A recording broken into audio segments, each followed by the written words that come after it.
Civil সার্ভিসে কার্যকর সেবা নিশ্চিত করতে উপসচিব পদে কোটা পদ্ধতি বাতিলের দাবি জানিয়েছে আন্তঃ ক্যাডার বৈষম্য নিরসন পরিষদ।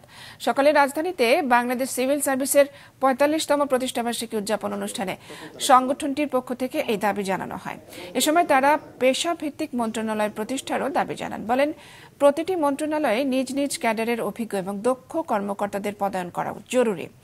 অনুষ্ঠানে যোগ দিয়ে কয়েকটি রাজনৈতিক দলের নেতাও এই ক্ষেত্রে সংস্কারের উপর জোর দেন। আমরা যে বৈষম্যের বিরুদ্ধে এই আন্দোলন সংগ্রাম করে এই সরকার হইল, তাইলে 25 ক্যাডারের সাথে একটি বিশেষ ক্যাডারের বৈষম্য কি আজ পর্যন্ত একটি দাবিও কি নিরসন হয়েছে?